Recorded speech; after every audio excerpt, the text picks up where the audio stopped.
মানুষের জীবনে যতগুলো গুণ থাকে তার মধ্যে একটা বড় গুণ হলো দয়া। মানুষের প্রতি দয়ার অর্থ হলো মানুষের প্রতি ভালোবাসা, মানুষের কল্যাণকামিতা। এই গুণ বিশ্বনবী সাল্লাল্লাহু আলাইহি ওয়াসাল্লামের মধ্যে এমন ছিল যে তাকে বলাই হয়েছে নবীউর রহমান, দয়ার নবী। তাকে বলা হয়েছে মুহিব্বুল ফুকারা ওয়াল মাসাকিন, গরীব মিসকিন দরদি। আল্লাহ রাব্বুল আলামিন কুরআনুল কারীমের মধ্যে ডাক দিয়ে বলেন, ওয়া মা আরসালনাকা ইল্লা রাহমাতাল লিল আলামিন। আল্লাহ পাক রব্বুল আলামিন কুরআনুল কারীমের মধ্যে ডাক দিয়ে বলেন, তোমাকে বিশ্ববাসীর জন্য করুণা বানিয়েই প্রেরণ করেছি। যখন মানুষের মধ্যে করুণা গুণ অল্প থাকে তখন তাকে বলা হয় করুণাকারী, আর করুণা গুণ যখন খুব বেশি পরিমাণে থাকে তখন তাকে বলা হয় করুণাকারী। অর্থাৎ তার পুরা সত্তাটাই হলো করুণা। তিনি ছিলেন জগৎবাসীর জন্য সাক্ষাৎ করুণা। হাদিসে রাসূল সাল্লাল্লাহু আলাইহি ওয়াসাল্লাম তার চরিত্র সম্পর্কে বর্ণনা এসেছে। বিশ্বনবী জনাবে মুহাম্মদুর রাসূলুল্লাহ সাল্লাল্লাহু আলাইহি ওয়াসাল্লাম আপনজনদের সাথে সুসম্পর্ক বজায় রাখতেন।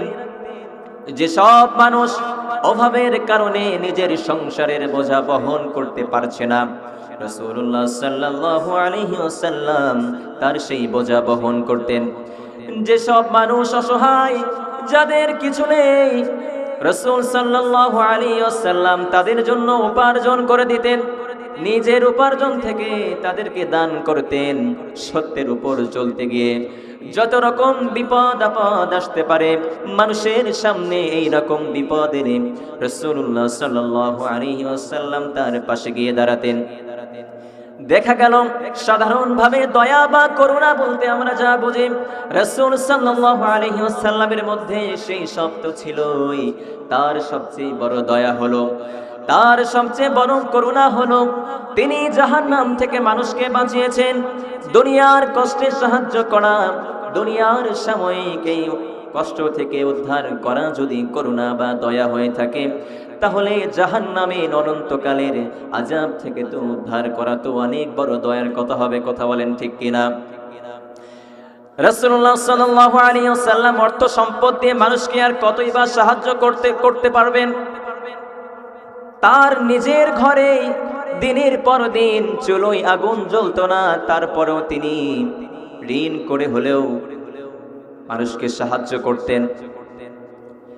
আল্লাহ পাক কুরআনুল কারীমের মধ্যে সূরা আলে ইমরানের 103 নম্বর আয়াতের মধ্যে বলেন, কুনতুম আলা শাফা হুফরাতিম মিনান নারি ফাআনকাযাকুম মিনহা।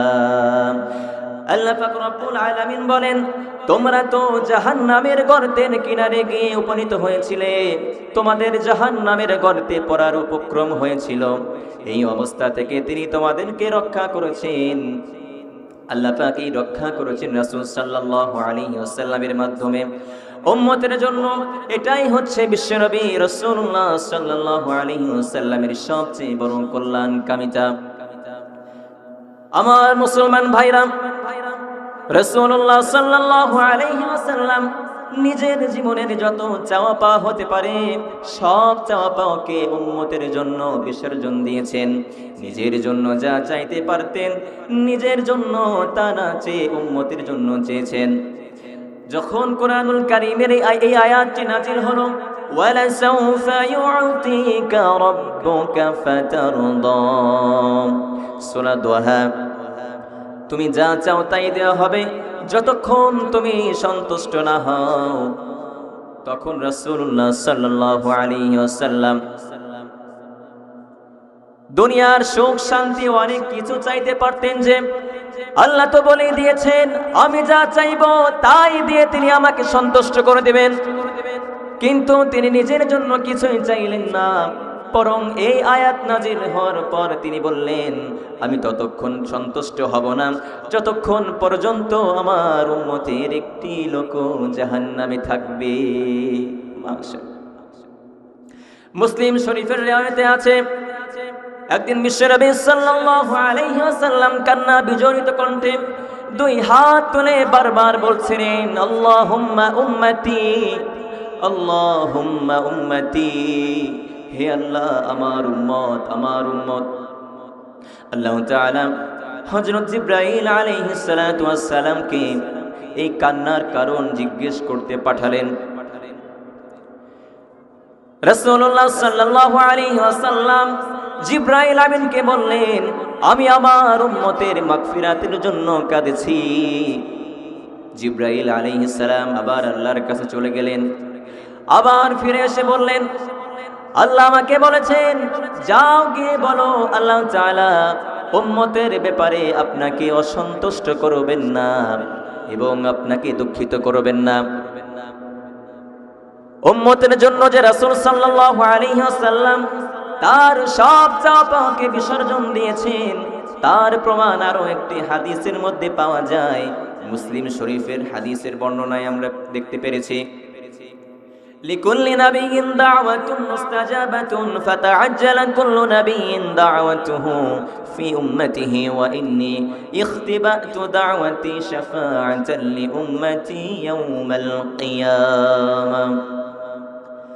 আমার ভাইরা, আল্লাহ রাব্বুল আলামিন সব নবীকে দুনিয়াতে এরকম একটা দোয়ার অধিকার দিয়েছেন যে যা দোয়া করবেন ঠিক সেভাবেই কবুল করা হবে। এমনিতেও নবীদের সব দোয়াই কবুল হতো, কিন্তু যখন যেভাবে চাইতেন তখনই সেইভাবেই সেটা আল্লাহ রাব্বুল আলামিন হয়তো দিতেন, কিংবা সেইভাবে দিতেন না, অন্যভাবে দিতেন। আল্লাহ পাক রব্বুল আলামিন যেইভাবে ভালো মনে করতেন সেইভাবে করতেন। কিন্তু এর মধ্যে একটা দোয়ার ক্ষমতা প্রত্যেক নবীকে দেওয়া হয়েছিল যে সেটা যেভাবেই যখন চাইবেন তখনই ঠিক সেভাবেই সেটা দেওয়া হবে। সব নবীদের এই দোয়ার বিশেষ ক্ষমতা তারা দুনিয়ার বুকেই তারা এটাকে প্রয়োগ করেছেন। কেউ প্রয়োগ করেছেন এই বলে, ইয়া আল্লাহ এরা আমার কাফির উম্মত, কোনোভাবেই এদেরকে মানাতে পারলাম না, তুমি এদেরকে ধ্বংস করে দাও। দোয়া কবুল করা হয়েছে, তাদেরকে ধ্বংস করে দেওয়া হয়েছে। এইভাবে সব নবীরা সেই দোয়ার বিশেষ ক্ষমতা তারা দুনিয়ার বুকে তারা প্রয়োগ করেছেন। আর বিশ্বনবী রাসূলুল্লাহ সাল্লাল্লাহু আলাইহি ওয়াসাল্লাম বলেছেন, আমি আমার সেই দোয়াটি রিজার্ভ রেখে দিয়েছি, কিয়ামতের দিন আমি আমার গুনাহগার উম্মতের সুপারিশ করার জন্য এটা প্রয়োগ করব। জোরে বলি সুবহানাল্লাহ। আমার মুসলমান ভাইরা, রাসূলুল্লাহ সাল্লাল্লাহু আলাইহি ওয়াসাল্লাম নিজের চাওয়া পাওয়া পূর্ণ করার জন্য, নিজের সুখ শান্তির জন্য এই দোয়াটি প্রয়োগ করতে পারতেন, কিন্তু তিনি দুনিয়ার কোনো সুখ শান্তির কথা চিন্তা করতেন না, নিজের চাওয়া পাওয়ার চিন্তা করতেন না। যা চেয়েছেন উম্মতের জন্য চেয়েছেন, যা সুখ শান্তির কথা ভেবেছেন উম্মতের জন্য ভেবেছেন। কেউ এমন কোন উদাহরণ দেখাতে পারবেন নাকি দুনিয়াতে এমন কোন মানুষ আছে যে নিজের জন্য কিছুই চায় না, বরং তার সব চাওয়া পাওয়া হয় অন্য মানুষের জন্য? আছে এরকম কোন লোক আছে যে নিজের জন্য কিছুই চায় না, তার সব চাওয়া পাওয়া হয় অন্য মানুষের জন্য? আমার মনে হয় দুনিয়ার বুকে এইরকম আর একটি লোক খুঁজে পাবেন না। মুসলমান ভাইরারে আমার গভীর মনোযোগ, রাসূল সাল্লাল্লাহু আলাইহি ওয়াসাল্লাম নিজের সব কষ্ট ভুলে যেতেন উম্মতের কথা চিন্তা করে। একটি উদাহরণ যদি, একটি মিসাল যদি আমি আপনাদেরকে শোনাই তাহলে আরো ভালো করে বুঝবেন। নবুয়তের 10ম বছর ছিল আল্লাহর রাসূলের জন্য শোকের বছর। এই বছরে তিনি তার অভিভাবক এবং পৃষ্ঠপোষক চাচা আবু তালিবকে হারান। অল্প ব্যবধানে হারান তার জীবন সঙ্গিনী, সুখে দুঃখের বিশ্বস্ত সাথী বিবি খাদিজাতুল কুবরা রাদিয়াল্লাহু আনহাকে। দুজন ছিলেন রাসূলের রিসালাতের দায়িত্ব পালনের ক্ষেত্রে দুই ধরনের অবলম্বন এবং সহায়ক শক্তি। চাচা আবু তালিব জাগতিক এবং বৈশ্বিক দিক দিয়ে কাফির মুশরিকদের মোকাবেলায় রাসূলুল্লাহ সাল্লাল্লাহু আলাইহি ওয়াসাল্লামের জন্য ছিলেন একটি বিরাট অবলম্বন। বিবি খাদিজাতুল কুবরা রাদিয়াল্লাহু আনহা বৈশ্বিক এবং মানসিক দিক দিয়ে উভয় দিক দিয়ে রাসূলুল্লাহ সাল্লাল্লাহু আলাইহি ওয়াসাল্লামের জন্য ছিলেন একটি বড় অবলম্বন। এই দুটো অবলম্বন থেকে বঞ্চিত হবার ফলে মনের উপর বিরাট একটা চাপ সৃষ্টি হয়েছিল, একান্তই স্বাভাবিক ব্যাপার। তার উপর কাফির মুশরিকদের বেপরোয়া আচরণ অসহায় মনে করে জুলুমের মাত্রা বাড়িয়ে দেওয়া ছিল একটা বাড়তি চাপের শামিল। এই পটভূমিতে কুরাইশদের নির্যাতন নিপীড়নে অতিষ্ঠ হয়ে এবং তাদের ব্যাপারে অনেকটা হতাশ হয়ে আল্লাহর রাসূল সাল্লাল্লাহু আলাইহি ওয়াসাল্লাম মক্কা থেকে 50 মাইল দূরে তায়েফে যাওয়ার সিদ্ধান্ত নেন তাদের কাছে ইসলামের দাওয়াত পৌঁছানোর জন্য। কারণ এই সময় কুরাইশ সরদারদের নেতৃত্বে মক্কার কাফের মুশরিকগণ বাধা প্রতিবন্ধকতার মাত্রা যেভাবে তীব্র থেকে তীব্রতর করেছিল, তাতে তারা দাওয়াত কবুল করবে এই আশা করার সুযোগ তো ছিলই না। উপরন্তু এই দাওয়াতের কার্যক্রম কোনো ক্রমে চলতে দিবে না, এটাই অনুমান করতে পেরেছিলেন আমাদের বিশ্বনবী। নবীজি সাল্লাল্লাহু আলাইহি ওয়াসাল্লাম ওনার তায়েফ সফরের লক্ষ্য ছিল তায়েফের প্রভাবশালী শক্তিশালী গোত্র বনি সাকিফকে অন্তত এতটুকুতে রাজি করাবেন যে তারা সেখানে বিশ্বনবী সাল্লাল্লাহু আলাইহি ওয়াসাল্লামকে আশ্রয় দেবে এবং ইসলামের দাওয়াতের ব্যাপারে সহযোগিতা করবে। মক্কা থেকে সুদূর তায়েফের এই সফরে রাসূলুল্লাহ সাল্লাল্লাহু আলাইহি ওয়াসাল্লামের সঙ্গে ছিলেন যায়েদ ইবনে হারিসা। তিনি এই সফরে 20 দিন পর্যন্ত তায়েফবাসীদের সাথে দেখা সাক্ষাৎ করেন এবং আবদে ইয়ালিলের সাথে সাক্ষাতের পর সেখানে 10 দিন অবস্থান করেন। তায়েফের নেতৃত্ব ছিল আমর বিন উমাইর বিন আউফের 3 পুত্র আবদে ইয়ালিল, মাসউদ এবং হাবিবের হাতে। এদের কোনো একজনের ঘরে কুরাইশ বংশের সুফিয়া বিনতে জুমাহি নামে এক মহিলাকে বিবাহ দেওয়া হয়েছিল। রাসূল পাক সাল্লাল্লাহু আলাইহি ওয়াসাল্লাম তাদের উদ্দেশ্যে বললেন, আমি ইসলামের দাওয়াতের ব্যাপারে আপনাদের সহযোগিতা চাচ্ছি, সেই সাথে আমার গোত্রের যারা আমার বিরোধিতা করছে তাদের মোকাবিলায় আমি আপনাদের সহযোগিতা চাচ্ছি। রাসূল পাক সাল্লাল্লাহু আলাইহি ওয়াসাল্লামের বক্তব্য শোনার পর তাদের একজন বলল, আল্লাহ যদি তোমাকে নবী বানিয়ে থাকেন তাহলে আমি কাবা ঘরের পর্দা ছিঁড়ে ফেলবো। জোরে বলি নাউযুবিল্লাহ। অপর একজন ঠাট্টার স্বরে বলল, আল্লাহ বুঝি তোমাকে ছাড়া নবী বানানোর জন্য আর কোন লোক খুঁজে পান নাই। তৃতীয় ব্যক্তি বলল, আমি কিছুতেই তোমার সাথে কথা বলবো না, কারণ যদি তুমি সত্যি নবী হয়ে থাকো তাহলে আমার মতো লোকের পক্ষে তোমার কথার জবাব দেওয়া মানাই না, কারণ তুমি তো আমার তুলনায় অনেক মহান। আর যদি তুমি আল্লাহর নাম নিয়ে মিথ্যা দাবি করে থাকো তাহলে তুমি এমন যোগ্য নও যে তোমার সাথে কথা বলা যায়। তাদের 3 জনের কথার ধরন এবং প্রকৃতি দেখে আল্লাহর রাসূল সাল্লাল্লাহু আলাইহি ওয়াসাল্লাম নিশ্চিত হলেন যে এদের থেকে ভালো কিছু আশা করা যায় না। তাই তিনি উঠে পড়লেন। তবে বিদায়ের পূর্বে তিনি তাদের প্রতি একটি অনুরোধ রাখলেন, তাদের কাছে একটি অনুরোধ রাখলেন, তা হলো তোমরা আমার সাথে যে ব্যবহার করেছো তা তো করেছোই, কিন্তু তোমরা অন্তত আমার এখানে আসার কথাটা গোপন রাখো, এটাকে প্রচার করো না। তাদেরকে এই ব্যাপারে অনুরোধ করার মূল কারণ ছিল কুরাইশগণ এটা জানলে আরো বেপরোয়া এবং সাহসী হয়ে উঠবে, তাদের বিরোধিতা আরো বাড়িয়ে দিবে। কিন্তু তায়েফের ওই পাষণ্ড নেতৃবৃন্দ সেই অনুরোধটুকু রাখলো না, বরং তাদের সমাজের দুষ্ট এবং গুন্ডা প্রকৃতির যুবকদের কেলে নিয়ে দিল মুহাম্মদ সাল্লাল্লাহু আলাইহি ওয়াসাল্লামকে উত্ত্যক্ত করার জন্য। তায়েফের ধুরন্ধর ওই নেতৃবর্গ এটা ধরে নিয়েছিল এটা ধরে নিয়েছিল যে নবী মুহাম্মদ সাল্লাল্লাহু আলাইহি ওয়াসাল্লামের সুদর্শন চেহারা দেখে এবং তার মুখের সুন্দর কথা শুনে যুব সমাজ তার প্রতি আকৃষ্ট হয়ে যেতে পারে, অতএব সেই পরিস্থিতি যাতে আদৌ সৃষ্টি হতে না পারে এই জন্য তারা এই নোংরা কৌশল অবলম্বন করে যাতে বিশ্বনবী মুহাম্মদুর রাসূলুল্লাহ সাল্লাল্লাহু আলাইহি ওয়াসাল্লামের কথা শোনার সুযোগ কারো জন্যই না হতে পারে।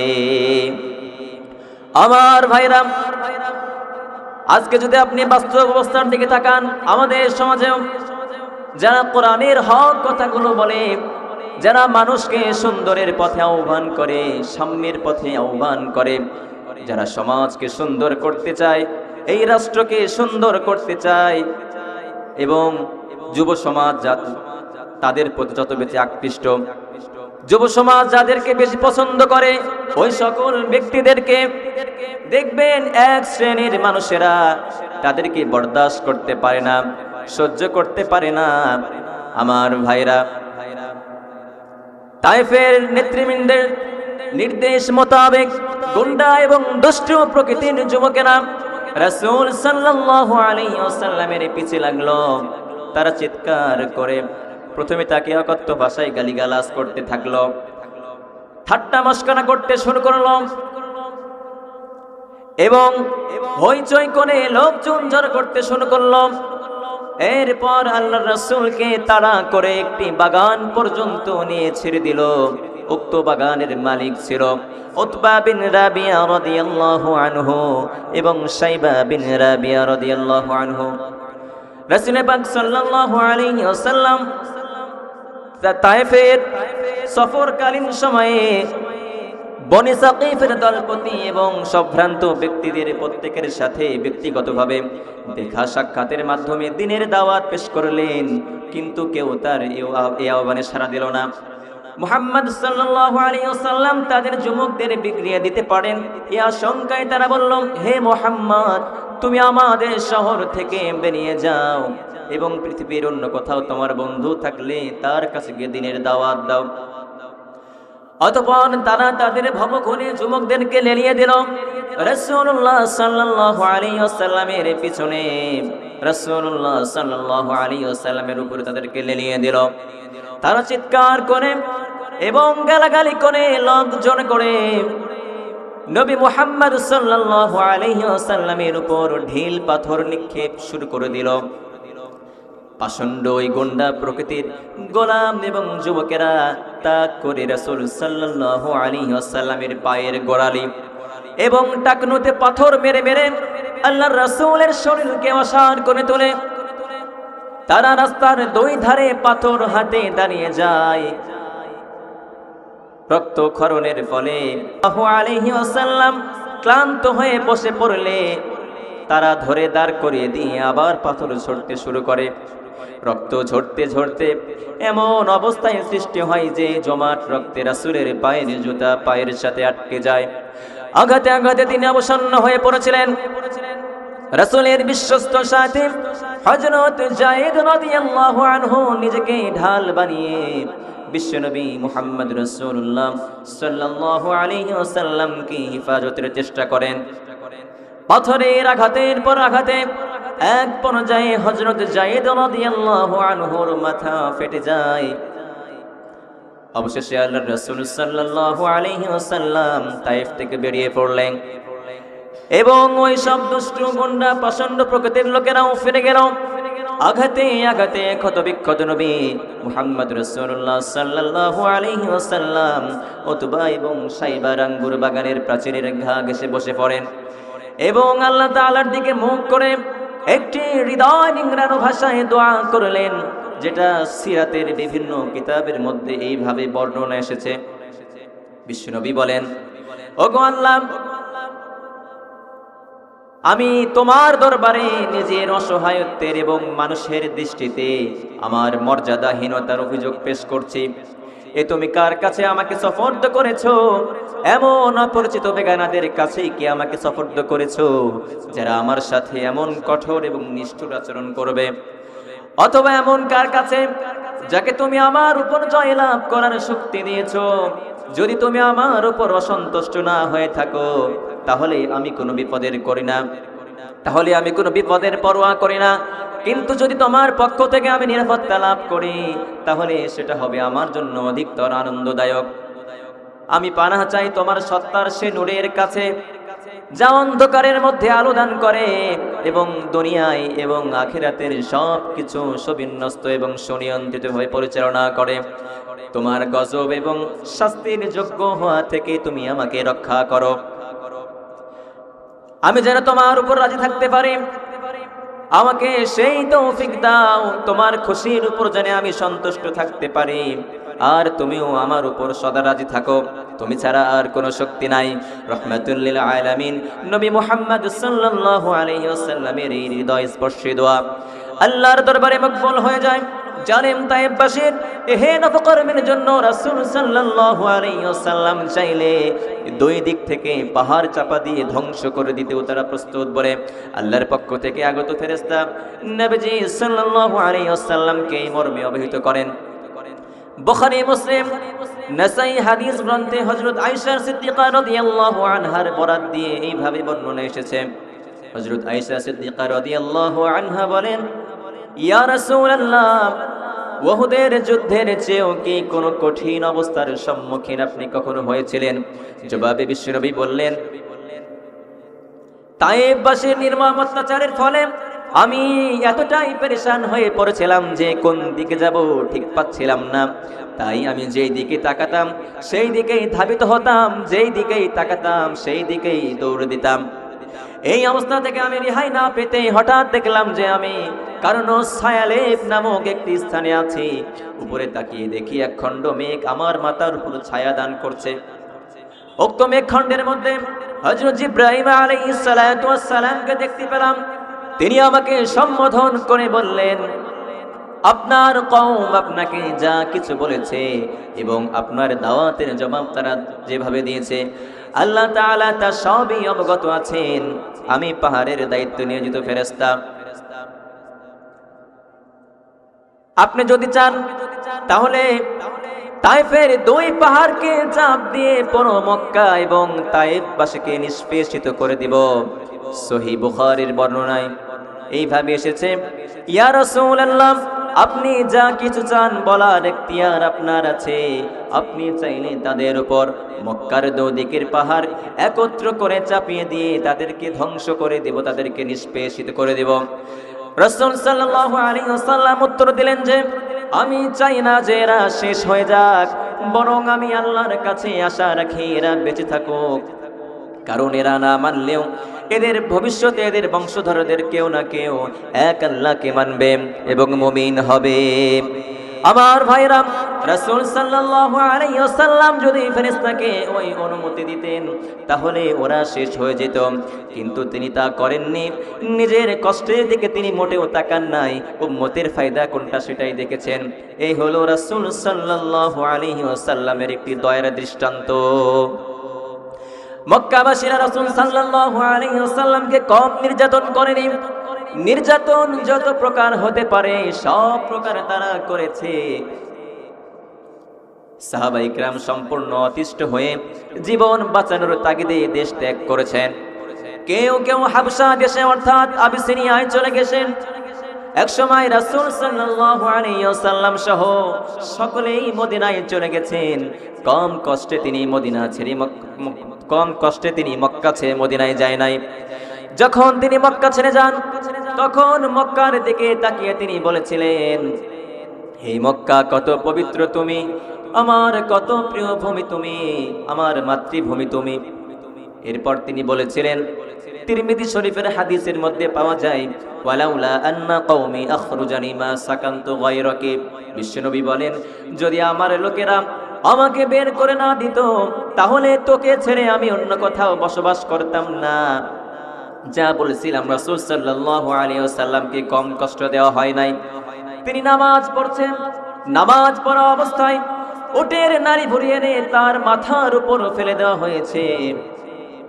সাহাবায়ে কেরাম রাদিয়াল্লাহু আনহুম নিজেদেরকে অসহায় বোধ করেছেন। কাফেরদের দলবল, কাফের নেতৃবৃন্দ সেখানে উপস্থিত। ওদের সামনে কিছুই বলার উপায় নাই।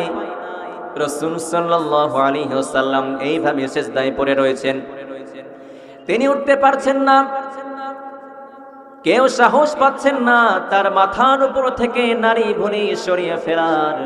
এমন অবস্থায় হযরত ফাতিমাতুজ জাহরা রাদিয়াল্লাহু আনহা টের পেয়ে দৌড়ে এসেছেন এবং রাসূলুল্লাহ সাল্লাল্লাহু আলাইহি ওয়াসাল্লামের মাথার উপর থেকে সেগুলো সরিয়ে দিয়েছেন।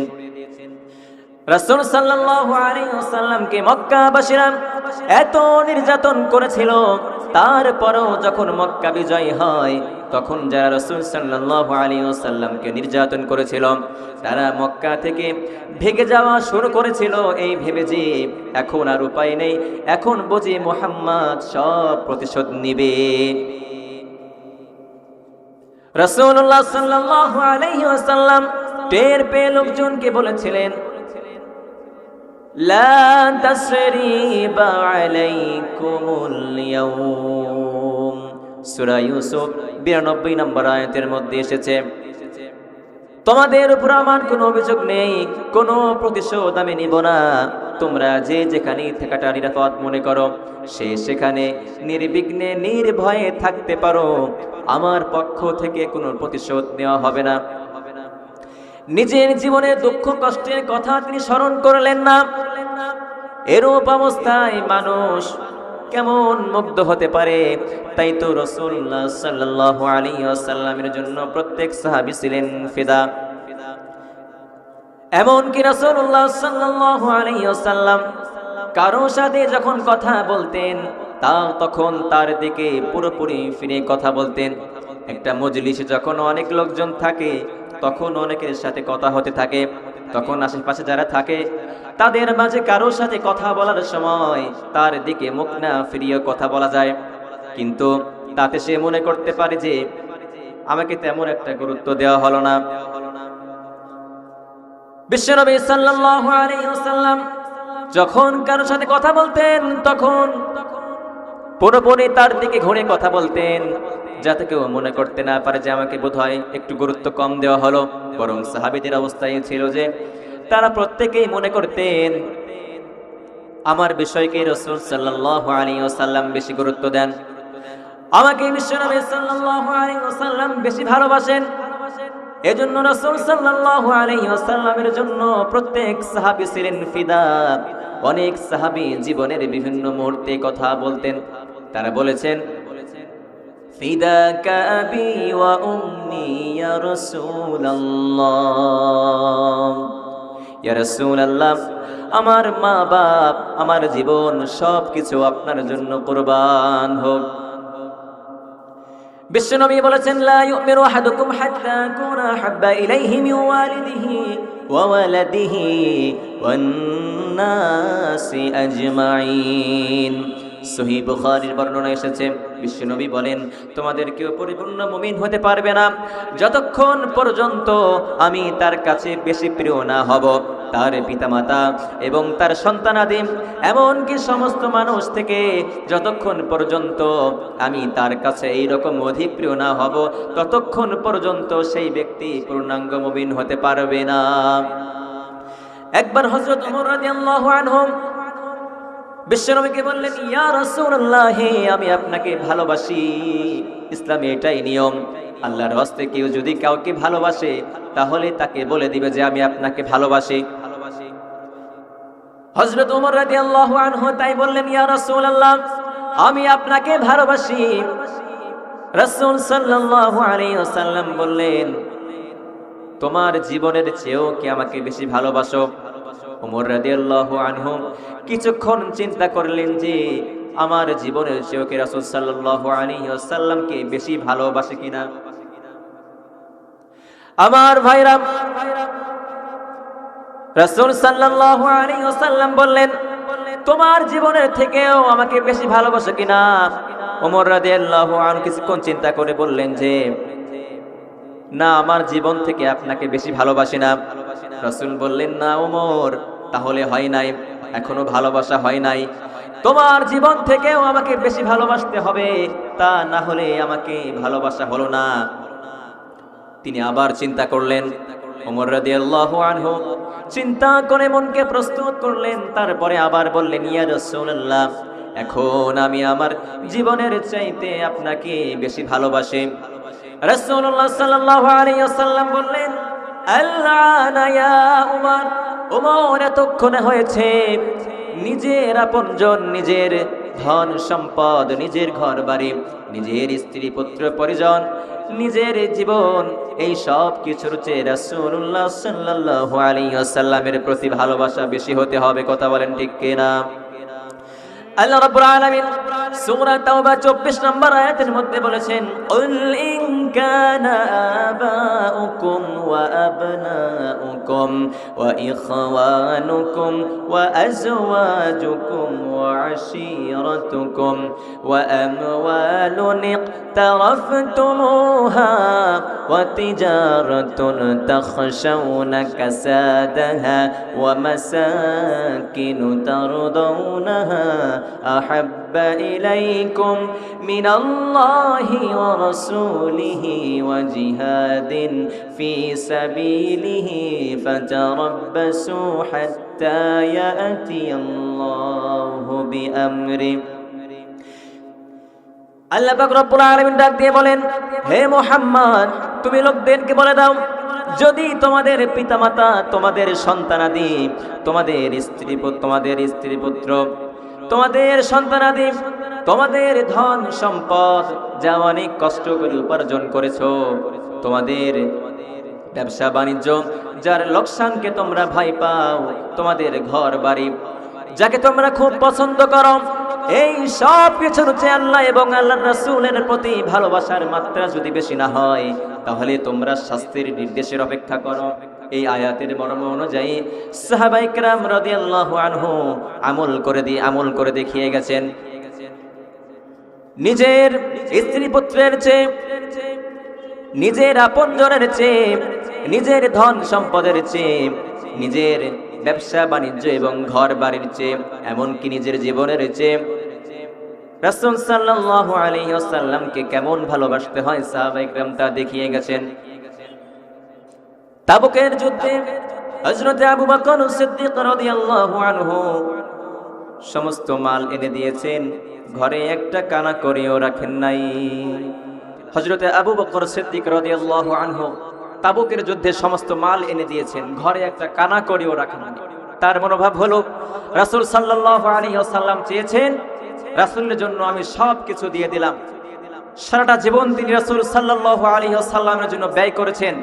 তিনি মক্কার একজন বড় ধনী মানুষ ছিলেন, কিন্তু শেষ পর্যন্ত তার এমন অবস্থা হয়েছে যে নিজের জন্য তিনি কিছুই রাখতে পারেন নাই। রাসূলের জন্য নিজের সব কিছু উৎসর্গ করে দিয়েছেন, ইসলামের জন্য তিনি সব কিছু দিয়ে দিয়েছেন, আল্লাহ তাআলার জন্য তিনি সব কিছু দিয়ে দিয়েছেন। আপনারা জানেন, মসজিদ আল নূরের এই মাহফিলটি প্রতি বছরই হয়ে থাকে। মসজিদ আল নূরের উন্নতি কল্পে তো এই মসজিদের সারা বছরের যে ব্যয়, এই জালসা থেকে আমরা অনেকটা পেয়ে থাকি। এই জন্য আমি আপনাদেরকে উদ্বুদ্ধ করব, জালসায় আপনারা বেশি বেশি দান করবেন, আল্লাহর ঘরের জন্য দান করবেন। আমি আপনাদেরকে আর অল্প কিছুক্ষণ ছোট্ট একটি কথা বলে ছেড়ে দেব। সেটি হলো, আল্লাহ পাক রব্বুল আলামিন সূরা আনফালের মধ্যে বলেছেন, আল্লাযীনা ইউকিমুনাস সালাতা ওয়া মিম্মা রাযাকনাহুম ইউনফিকুন উলাইকা হুমুল মুমিনুনা হাক্কান লাহুম দারাজাতুন ইনদা রাব্বিহিম ওয়া মাগফিরাতুন ওয়া রিজকুন কারীম। আল্লাহ রাব্বুল আলামিন বলেন, যারা সালাত কায়েম করে এবং আমি যা দিয়েছি তা থেকে ব্যয় করে, তারাই হলো প্রকৃত মুমিন। লাহুম দারাজাতুন ইনদা রাব্বিহিম ওয়া মাগফিরাতুন ওয়া রিজকুন কারীম। তাদের প্রতিপালকের নিকটে তাদের জন্য রয়েছে মর্যাদা, ক্ষমা এবং সম্মানজনক জীবিকা।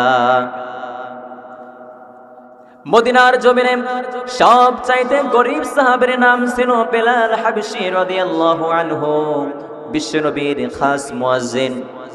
ইথিওপিয়া থেকে ইসলামের শীতল ছোঁয়া এসে মদিনায় বিশ্বনবীর হাতে হাত রেখে কালিমা পড়ে মুসলমান হয়েছে। দেখতে ছিল কুচকুচে কালো, কিন্তু হৃদয়টা ছিল সাদা। মদিনার সবচেয়ে গরিব সাহাবী। লজ্জাস্থান ঢাকার মতো একটা লুঙ্গি ছিল, এই ছাড়া আর কিছু ছিল না। শুধু আমাদের লজ্জাস্থান ঢাকার মতো একটা লুঙ্গি আছে, আর কিছু নাই। এরকম কে কে আছেন?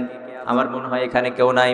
মদিনায় সবচেয়ে গরিব সাহাবের নাম বেলাল রাদিয়াল্লাহু আনহু।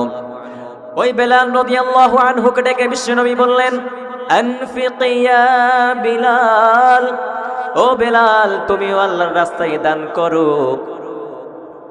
লা তাখশা মিন জিল আরশি গুলালা, ও বেলাল আল্লাহর ধনভাণ্ডারে কমতি নাই, তুমিও দান করো, তোমারেও বাড়াইয়া দেবে কে? যে বেলাল রাদিয়াল্লাহু আনহু লুঙ্গিটা পরা ছাড়া আর কোনো সম্পদ ছিল না, এই লুঙ্গিটাই সম্পদ, আর কিছু নেই। ওই বেলালকে বিশ্বনবী বলেছেন, দান করো বেলাল, কিপটামি করো না। যে রবের সন্তুষ্টির জন্য তুমি দান করবে, ওই রবের কোনো কমতি নাই, ঘাটতি নাই। গোটা বিশ্বের সবার সব ডিমান্ড পূরণ করে দিলেও, যার যত চাহিদা সব দিয়ে দিলেও আমার আল্লাহর ধনভাণ্ডারের 1 ইঞ্চিও কমবে না। কথা বলেন ঠিক কিনা? এই জন্য মুত্তাকিদের প্রথম বৈশিষ্ট্য হলো আল্লাযীনা ইউনফিকুনা ফিস সাররাই ওয়াদ দাররাই ওয়াল কাযিমিনাল গায়যা ওয়াল আফিনা আনিন নাস ওয়াল্লাহু ইউহিব্বুল মুহসিনিন। মুত্তাকিদের প্রথম বৈশিষ্ট্য, সুখে দুঃখে সব সময় দান করে একজনের খুশির জন্য। তিনি কে? مثل الذين ينفقون أموالهم في سبيل الله كمثل حبة أنبتت 7 سنابل في كل سنبلة 100 حبة والله يضاعف لمن يشاء والله واسع عليم। আল্লাহর রাস্তায় দানের দৃষ্টান্ত হলো চারা গাছের মতো। সেই চারা গাছ রোপণ করে দিলে সেখান থেকে শীষ গজায় 7টা। ওই 7টা শীষ থেকে প্রতিটা শীষ থেকে হয় শতশস্য দানা, মানে 100। আপনি 1 টাকা দান করলেন, আল্লাহ তাআলা 100 গুণ থেকে 700 গুণ পর্যন্ত বাড়ায় দেবে। আল্লাহর প্রাচুর্যতার কোনো কমতি নাই, আল্লাহর ভান্ডারে কোনো ঘাটতি নাই। আছে নাকি? আল্লাহ রাব্বুল আলামিন বলেন, আনফিক ইয়া ইবনা আদম উনফিক আলাইক, হে বনি আদম দাও, দিলে আমিও দিব। তবে এই দানটা গোপনে হলে ভালো। প্রকাশ্যে দান করলেও আল্লাহ পাক কবুল করে, কিন্তু গোপনে করলে বেশি খুশি হয় কে? গোপন দান, আল্লাহ তাআলার রাগ এবং কোন ক্রোধ যদি আপনার উপর থেকে থাকে, গোপন দান আল্লাহর রাগ এবং ক্রোধকে কমিয়ে দেয়। 7 শ্রেণীর ব্যক্তিকে আল্লাহ তাআলা কিয়ামতের দিন আরশের নিচে ছায়া দিবেন, যেদিন সেই ছায়া ছাড়া আর কোনো ছায়া থাকবে না। এর মধ্যে 1 শ্রেণীর ব্যক্তি হলো রাজুলুন তাসাদ্দাকা বিসাদাকা ফাআখফাহা হাত্তা লা তা'লামু শিমালু মা তুনফিকু ইয়ামিনু। 7 শ্রেণীর মধ্যে 1 শ্রেণীর ব্যক্তি আরশের নিচে ছায়া পাবে, যেই ব্যক্তি গোপনে দান করে। কত গোপনে? ডান হাত কি দিছে, বাম হাত টের পায় না। তার মানে অনেক গোপনে দান করছে। তোমার আর তোমার রবের মাঝে গোপন কোনো ডিলিংস আছে কি, যেটা তুমি আর তোমার রব শুধু জানে? যারা দুনিয়ার বুকে সচ্ছল এবং অসচ্ছল অবস্থায় দান করে, কিয়ামতের দিন আমল নামা দেখি তারা অবাক হয়ে যাবে, বলবে আল্লাহ এত ভালো কাজ আমি জীবনে করি নাই, হয়তো এটা আমার আমল নামা নয়, ফেরেশতারা ভুল করে অন্যের আমল নামা আমাকে দিয়ে দিয়েছে। আল্লাহ বলবে না আমার ফেরেশতারা ভুল করে না। ফেরেশতারা ভুল করে নাকি? আল্লাহ বলবে না আমার ফেরেশতারা ভুল করে না, তোমার আমল নামাই তোমার হাতে পৌঁছেছে। দানকারী বলবে আল্লাহ এত ভালো কাজ আমি করি নাই, কি করে এত আমলের পাহাড়? আল্লাহ বলবে ওই যে আমার খুশির জন্য, আমার ভালোবাসায় তুমি দান করেছো, দুনিয়ার বুকে যে তুমি দান করেছো, ওই দানের সওয়াবটাকে পাহাড় পরিমাণ বড় করে আমি আল্লাহ নিজ দায়িত্বে তোমার আমল নামাই ঢুকিয়ে দিয়েছি। সুবহানাল্লাহ। সহিহ বুখারীর বর্ণনায়, কামা ইউরাব্বি আহাদুকুম ফুলুয়া, তোমরা তোমাদের গাভী যেমন পালো, পেলে পুষে যেমন বড় করো, তোমাদের ছোট্ট দানটা যেহেতু আবার খুশির জন্য দিয়েছিলে, ওইটারে আমি পালছি, পেলে পুষে উহুদ পাহাড়ে সমান করে এরপরে তোমার আমল নামায় ঢুকিয়ে দিয়েছি। সুবহানাল্লাহ। তাহলে মুত্তাকি বান্দার প্রথম গুণ, তারা দান করে, সর্বাবস্থায় দান করে, সুখের সময়ও করে, দুঃখের সময়ও করে। সুখের সময় যদি আমি বছরে 10,000 টাকা দান করি, দুঃখের সময় তো 10 টাকা দিতে পারবো, কিন্তু দেওয়ার ধারাবাহিকতাটা চালিয়ে যাব। এই জন্য আল্লাহ বলেন, আমার মুত্তাকি বান্দাদের প্রথম বৈশিষ্ট্য, সুখে দুঃখে সচ্ছল অসচ্ছল যে অবস্থায় থাকুক না কেন, তারা আমার রাস্তায় দান করে। এই দান করলে খুশি হয় কে? তার মানে যদি নিজেকে মুত্তাকি হিসাবে এস্টাবলিশ করতে চান, দান করার ধারাবাহিকতাটা অব্যাহত রাখতে হবে, এটাকে থামানো যাবে না। আপনার যা সামর্থ্য আছে ততটুকুই দিবেন।